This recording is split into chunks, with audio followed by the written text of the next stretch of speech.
Hi everyone. I'm Callie Kim. Welcome to my garden. And I'm Camera Guy. Great to have you with us. We're going to do a May garden tour today, but this one is going to be just a little bit different. Do you ever get tired of the same old, same old? Well, that's how I've been feeling lately, and I'm definitely ready for a change in the garden. So what I've done this month is rearrange things here on the hill, kind of like you do in your living room sometimes. Now, there's a lot of benefits to moving things around in the garden. It's called crop rotation, and I want to show you what I've done. So come on. The hill looks completely different than it did on last month's garden tour. First off, most of the nasturtiums that spill over the garden beds here are gone, taken out by the summer heat. It's always hard to pull them out, but fun to have a fresh new start.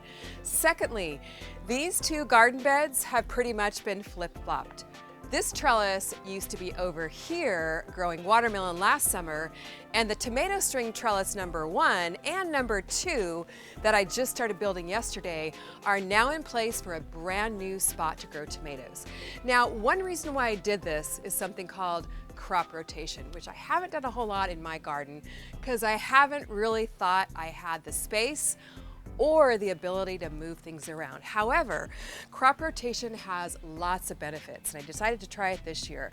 The big one is that it helps break the pest and disease cycle that are in the soil.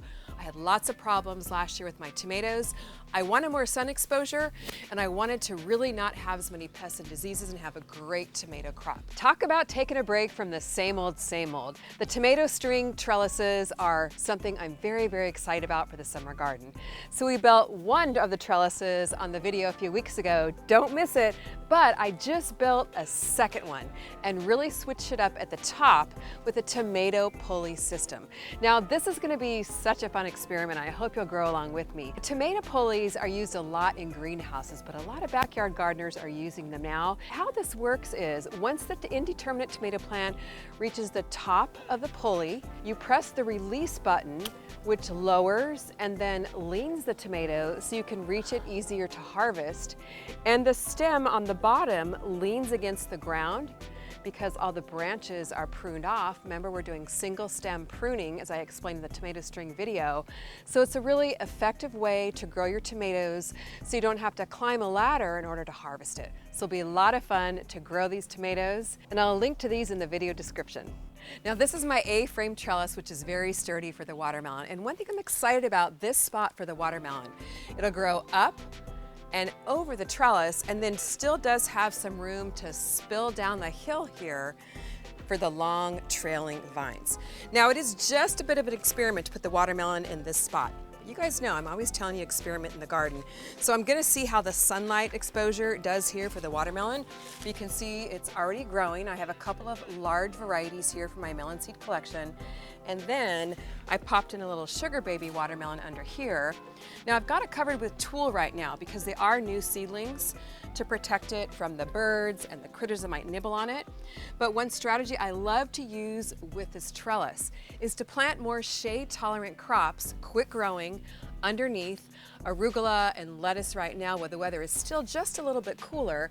That way I get a quick harvest before the weather gets too hot.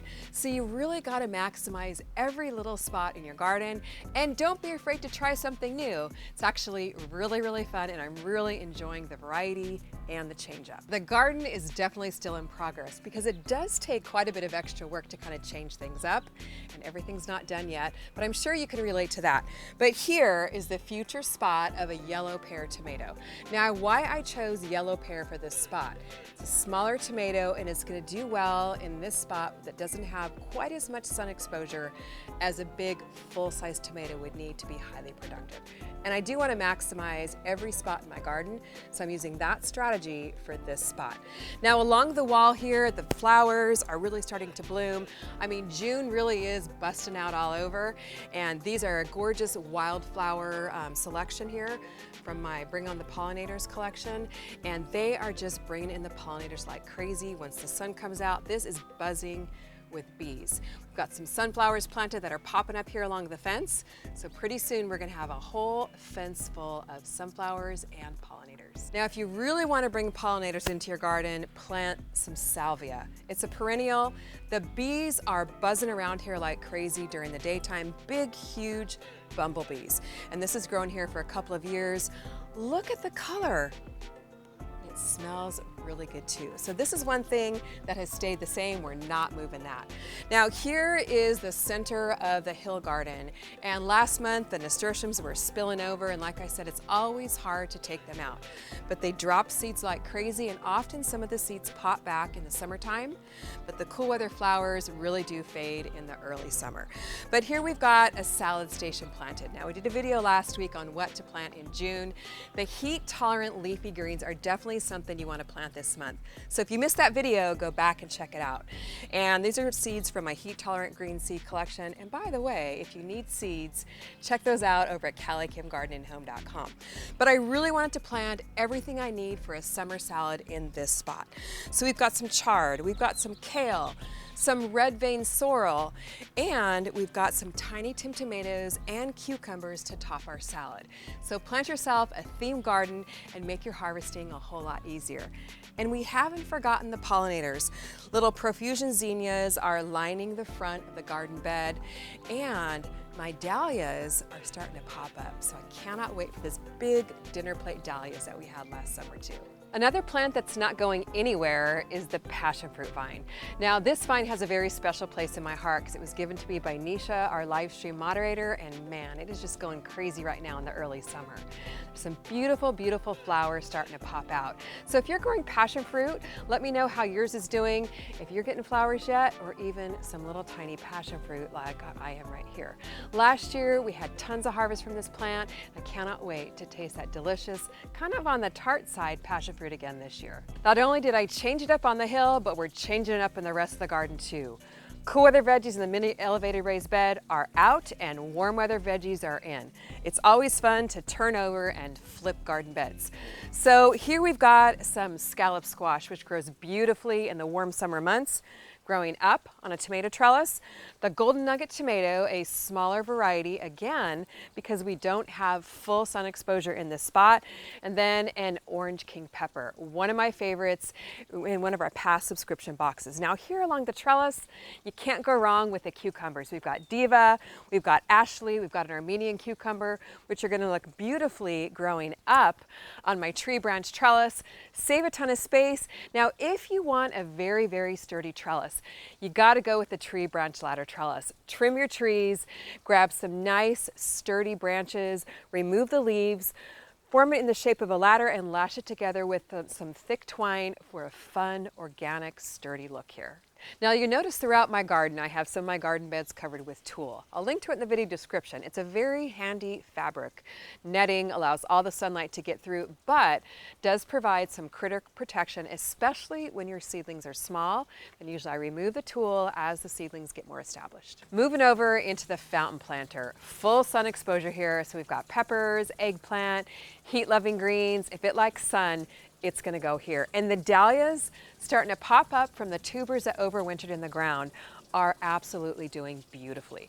This is a smaller white dahlia. I love the huge dinner plate ones, but this one thrives in this spot. So I put it in a tomato cage here.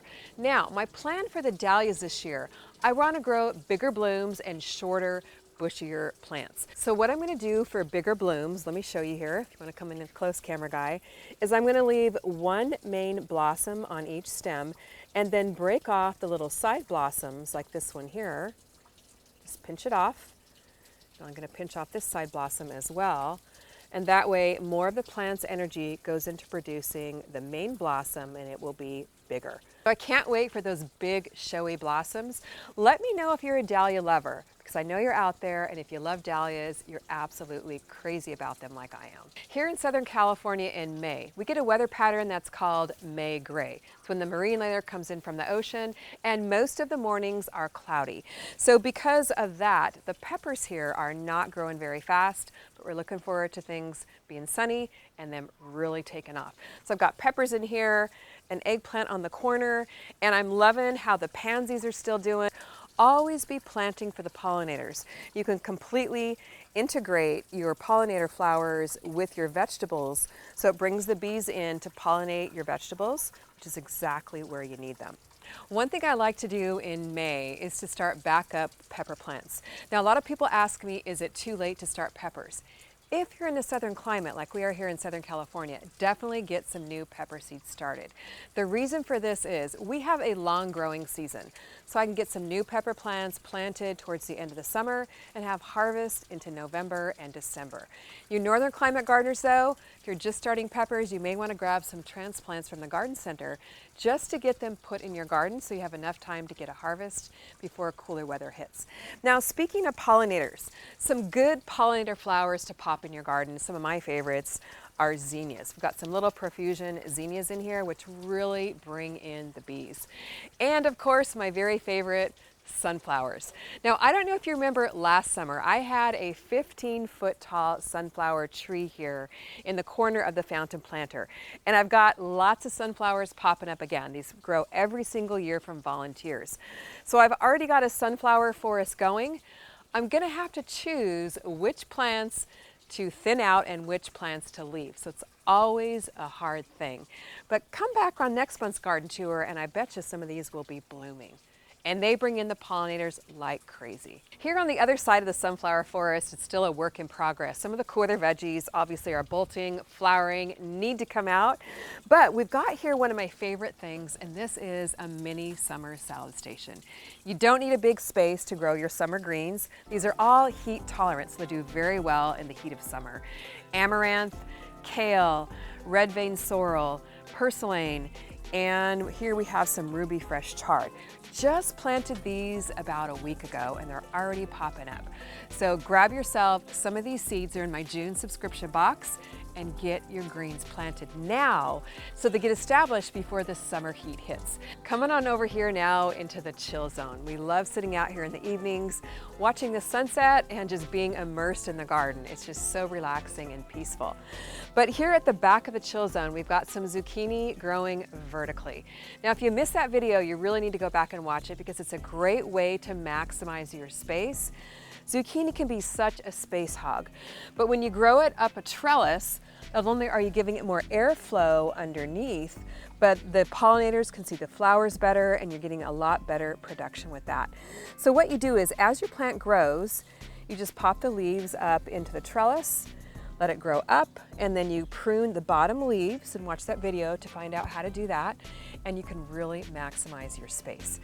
Now here we have another A-frame trellis. Underneath here, some arugula and some prize head lettuce are providing us with some early summer cool weather greens.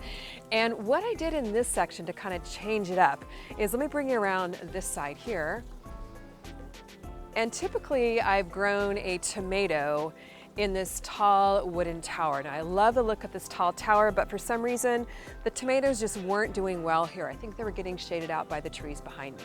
So this year I've got scarlet runner beans and they are going crazy right now. Look at all the beans on this plant. Now I missed my harvest window with these. They're actually getting big, which you can use them then for dried beans on the inside. But there are some smaller ones back here, and you really want to harvest scarlet runners when they're smaller, about this size. They're very, very tender, very, very tasty, and they just grow a ton of beans. One of the things I love about scarlet runner beans, they require very little care, they're drought tolerant, and look at all these beautiful, beautiful red flowers. The hummingbirds love them, the bees love them, the pollinators love them. You just can't go wrong with these. And these beans are in my bean seed collection. You've got to grow them, but make sure you grow them on a tall trellis. Now I do have a smaller variety tomato here, a golden nugget, again because this garden bed does not have full sun exposure all day.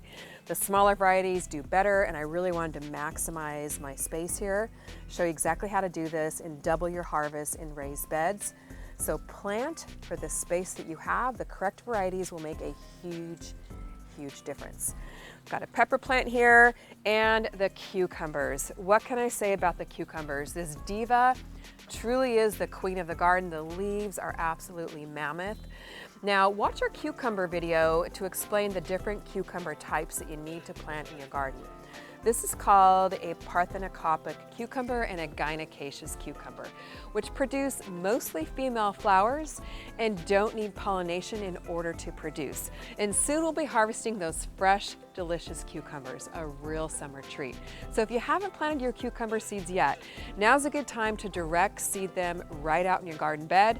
In the summer heat, they're gonna grow like crazy. Now I talked about in the Double Your Harvest video, the thrillers, the fillers, and the spillers to maximize your harvest. So we've got some really good looking spillers here, and that are the strawberries. Now, one thing I'm really trying to do more this summer to kind of change things up is give the plants enough room to breathe. And it's really working here with the strawberries. Instead of packing them in here so densely, I've spread them out a little bit, and they're really, really enjoying the space, starting to produce flowers and berries. So we cannot wait to be harvesting these fresh, delicious berries. Now, another spiller I love to plant is small little dwarf sunflowers. These are called Sunspot. They're in my sunflower seed collection, and I just put them in maybe a month or so ago. So pretty soon with the warm sun, they'll be popping out, and they're little mini sunflowers about maybe 8 inches tall. Just gorgeous. They're actually called teddy bear sunflowers. A nice little fluffy sunflower that's just so adorable, and will bring the pollinators right in here to the chill zone raised bed. Welcome to my wild pollinator garden. This garden I've dedicated to pollinators, and the poppies are going crazy. Now over the winter time, I planted some wildflower seeds all in throughout here, and they have just popped up. And we removed some trees here on the side of our deck to make room for our deck expansion, which really opened up the sun exposure. And these poppies literally are as tall as I am, maybe just a little bit shorter. We've got the pink ones, the red ones, and what a difference sun exposure makes. The mint here is literally shoulder high. I've never had mint this tall before, and the pollinators absolutely love this area. One strategy I really like to use for the pollinators is plant flowers that bloom at different times. The poppies are cool with their flowers, so those will be dying off soon. But I've already got some zinnias, and the dahlias are popping up here too.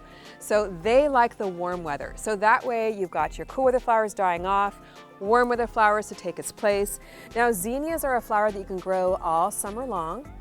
And what you can do to grow more zinnias and to grow bushier zinnias is you can trim off this flower, take it into the house as a cut flower.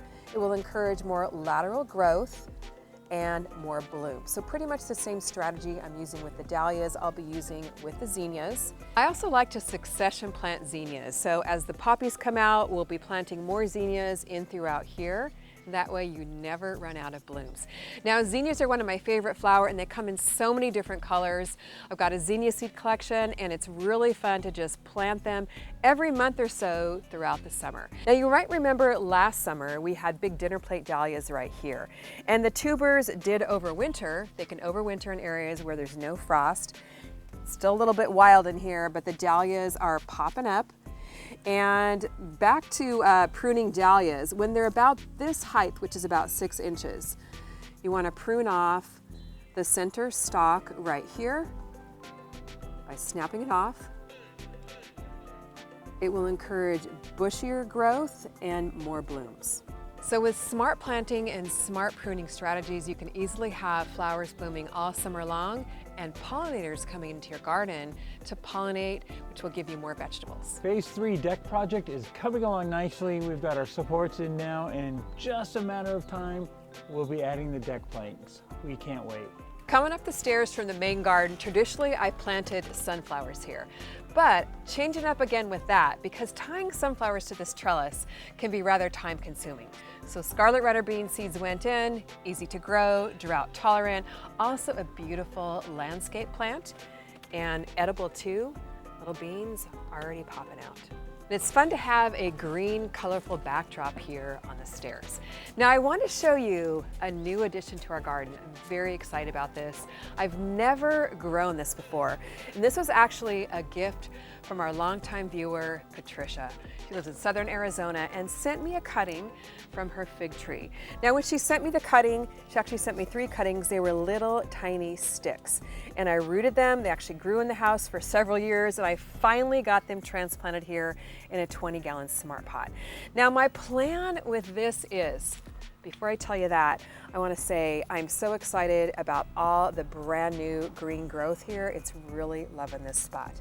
Now my plan for my fig tree, camera guy, I haven't even told you this yet, but I want to try something new. I want to try espaliering, I think that's how you say it, a tree. And what I want to do is when phase 3 of our deck is complete, I want to espalier this fig tree along the front because it's a great way to grow a tree that would normally grow out like this, flat against a structure and grow a lot of fruit in a small amount of space. So camera guy, what do you think about that one? Love it. All right, sounds good. Camera guy is always up for a challenge as well. Now back here along the side is my potting bench. Now I don't show you all this very often, but this is my plant holding area and can also be my plant graveyard when things grow awry. So up here, we've got some dahlia tubers. I started dahlia tubers this year in a new way in little foil pans. I just popped the tubers into the pan, covered them with a little bit of soil, and as the weather warmed up, the tubers started to come to life. I've got several new different dahlia varieties that I cannot wait to get planted. So these are just about ready to plant out. They're about maybe 3 to 4 inches tall, and as I plant them, I'll also be popping out this center stem to encourage the lateral growth. Let me know what same old you're changing up in your garden. It's really fun to try something new. Thanks so much for joining me on the May Garden Tour. See you next time in the garden.